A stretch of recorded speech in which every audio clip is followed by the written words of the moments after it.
જો નળનું કનેક્શન હંમેશા ચાલુ ને ચાલુ જ રહેવો જોઈએ. ગંદા પાણીનું પાઇપ ઊંચેથી જ આવશે કેમ કે આમાં પાણી બહાર કાઢવા માટે મોટર આવે છે. હવે સેમસંગ બરાબર આપણી જરૂરિયાતના હિસાબે ઘણા બધા સારા ફંક્શન્સ બનાવે છે. ઠીક છે. હવે આની અંદર કપડા તમારે અહીંયા નાખવાના, કેટલા નાખવાના કે આ ડોર ઈઝીલી બંધ થઈ જાય. એમ તો પ્રોગ્રામ વાઇઝ નાખવાના હોય, આપણે એટલા કપડા નાખવાના કે આ દરવાજો ઈઝીલી બંધ થઈ જાય. હવે તમે મને પૂછો કેટલા જોડી કપડા નાખવાના, તો જોડીના હિસાબે ન કહેવાય. અમુક જાડા હોય, પાતળા હોય, લાંબા હોય, ટૂંકા હોય, કપડા તમારે એટલા જ નાખવાના કે આ ડોર ઈઝીલી બંધ થઈ જાય. ઠીક છે.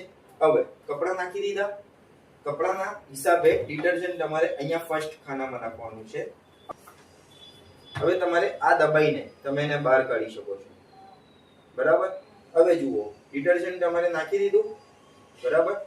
અહીંયા તમારે કમ્ફર્ટ નાખવાનું, સુગંધી નાખવી હોય તો. બરાબર. અને અહીંયા કોઈ વસ્તુ નાખવાની જરૂર નથી, આ પ્રી વોશ માટે છે. જો તમારે પ્રી વોશ કરવું હોય તો અહીંયા ડિટર્જન્ટ નાખવાનું રહેશે. ઠીક છે.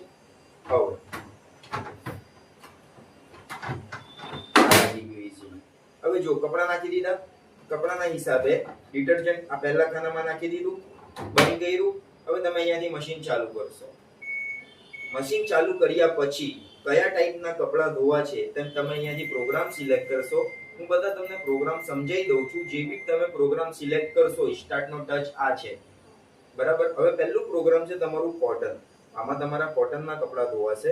કોટનના કપડા હવે અહીંયા સમય નથી બતાવતું, એ કપડાના વજનના હિસાબે સમય પોતે જ નક્કી કરી લેશે.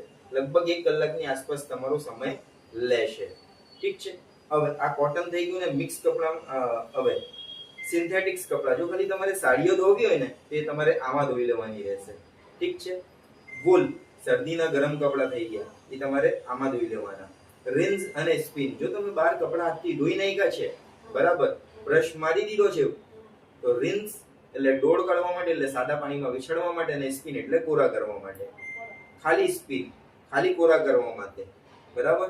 આ ઇકો ડ્રમ ક્લીન મશીનની સર્વિસ માટે આવે. આ કેમ કરવી પડે? જો ડ્રમની અંદર આ હોલ દેખાય છે બધા નાના નાના, એ હોલ્સની અંદર કપડાના રેસા ફસાઈ જાય છે. એ જ રેસા વાસ મારે છે. કસ્ટમર કમ્પ્લેન્ટ શું કરે છે, કપડા ધોયા પછી કપડામાંથી બી વાસ આવે છે અને અમારો ડ્રમ બી સ્મેલ કરે છે. તો તમારે શું કરવાનું, દર 2 મહિને ડ્રમ ક્લીન અહીંયાથી ડ્રમ ક્લીન પર મૂકીને સ્ટાર્ટ કરી દેવાનું, એટલે મશીન પોતાની સર્વિસ ઓટોમેટિકલી કરી લે. આ હાઇજીન સ્ટીમ, કપડા ધોયા પછી કપડાને ગરમ બાફ આપશે, એન્ટીબેક્ટેરિયલ કરશે. હોસ્પિટલ ટાઈપના મરીઝના કપડા હોય ને એ તમે આમાં ધોઈ શકો છો. ડેનિમ, જો ખાલી તમારે જીન્સ ધોવી હોય ને એ તમારે આમાં ધોઈ લેવાની રહેશે. ડેલિકેટ્સ કપડા, નંગવાળા, જરીવાળા, ડાયમંડવાળા કપડા તમારે આમાં ધોઈ લેવાના રહેશે. ડેલી વોશ, ડેલીના મિક્સ કપડા થઈ ગયા, જેમાં લેડીઝ વેર, જેન્ટ્સ વેર, નાના છોકરાઓના કપડા, જીન્સ, સાડીઓ બધું આવી ગયું, એ તમે આમાં ધોઈ શકો છો. 15 મિનિટ ક્વિક વોશ, 15 મિનિટની અંદર તમારા કપડા ધોવાઈ જશે. જો ઓછા ગંદા કપડા હોય કે યુનિફોર્મ ઇમરજન્સી ધોવું હોય તો તમે 15 મિનિટમાં ધોઈ શકો છો. Super eco wash, eco friendly રીતે ઠંડા પાણીથી કપડાને વોશ કરશે, ધોબી પછાડ ટાઈપ.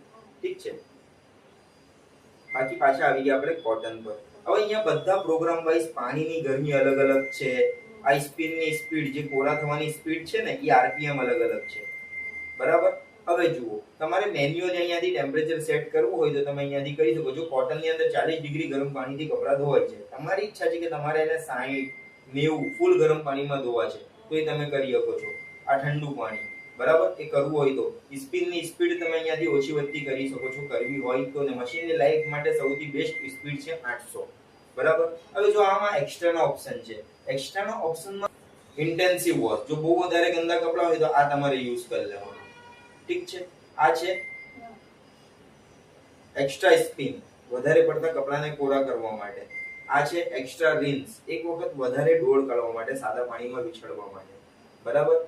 હવે આની અંદર ડિલે અને એન્ડ, તમે ટાઈમર મૂકી શકો છો. એક્ઝામ્પલ તમે કલાકના હિસાબે અહીંયા 10 કલાકનું એક એક્ઝામ્પલ, તો 10મા કલાકે એન્ડિંગ થશે, એટલે 10મા કલાકે 1-1.5 કલાકનું જે આ સમય મશીન જેટલું આ મશીન સમય લેશે એની પહેલા ચાલુ થઈ જશે. બરાબર. ને પછી આ 10 કલાકનો ટાઈમ આવી જશે, એટલે 10 કલાક પછી આ મશીન ઓટોમેટિક બંધ થઈ જશે. બરાબર. બબલ સોપ, જો હું બબલ સોપ ઓન કરીશ ને તો અહીંયા અડધો કલાકનો સમય વધી જાય છે ઓટોમેટિક. બબલ સોપ એટલે અડધો કલાક કપડાને ચોડીને રાખશે, પછી ધોવાનું સ્ટાર્ટ કરશે.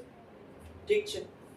હવે આની અંદર અહીંયાથી જે બી તમે સિલેક્ટ કરો પછી જ તમારે સ્ટાર્ટ કરવાનું રહેશે. હવે હું તમને બતાવી દઉં કે આ નીચેથી ખુલશે કેવી રીતે. હવે જુઓ, આ સ્પેનર હું અહીંયા નાખું છું, આ ખુલી ગયું. ટૂંકમાં દબાશે ને એટલે આ ખુલી જશે. આ ખોલી લેવાનું ને આ તમારે દર અઠવાડિયે સાફ સફાઈ તો કરી જ લેવાની. એમ કરીને ખુલી જશે. આ તમારે દર અઠવાડિયે સાફ સફાઈ કરી લેવાનું. આ એમએમ નો જાય, આ એમએમ નો જાય. આ હોલ આ સાફ સફાઈ કર્યા પછી એમએમ નો જાય. આ હોલ છે ને આ બાજુ જ રહેશે. રેડી? આ તમારે સાફ સફાઈ કરી લેવાનું અહીંયા દર 2-3 દિવસે. ઠીક છે? ચાલો રેડી. બાકી ડેમો ના સ્પેનર તમારી પાસે જ રહેશે.